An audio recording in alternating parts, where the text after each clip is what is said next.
Bob is a wonderful person with a huge heart. He was a good ambassador for the city of Bloomington. He's got an outgoing personality. He's just a great, happy guy.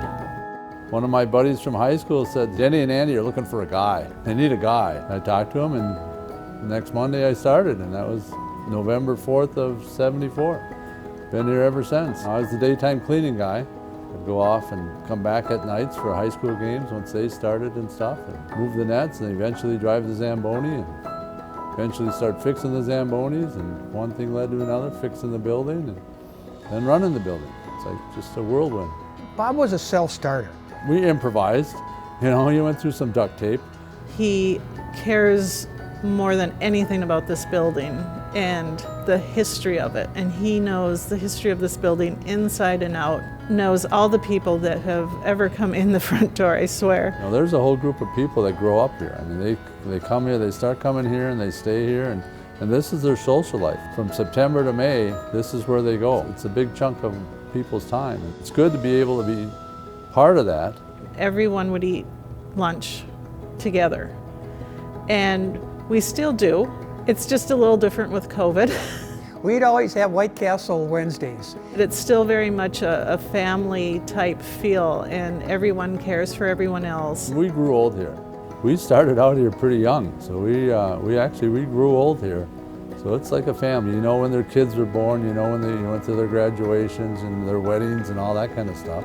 My wife Debbie and I, we DJ'd Bob's wedding.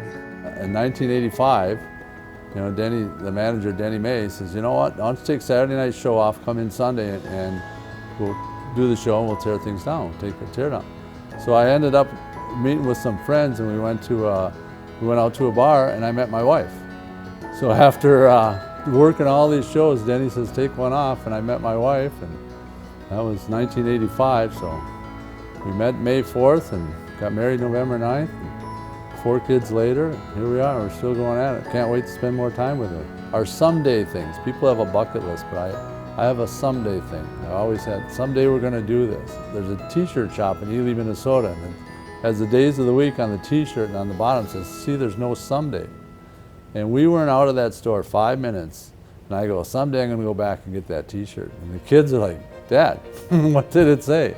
And I can't find that t-shirt anywhere, so it's working on my someday stuff. Someday I'll have time to do my someday list, so that's what we're gonna do.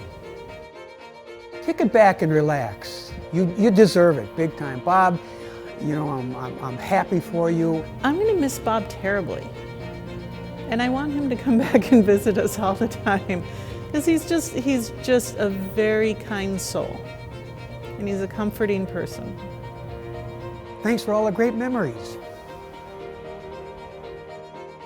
I can't say enough good things about working for the city. I don't know when I came through that door the first day if I planned on staying this long, but you know, once I got here, it's like, I don't know what else I would have done all these years. We'll be around the city still. I'll see him at Cub Foods instead of the rink. How's that?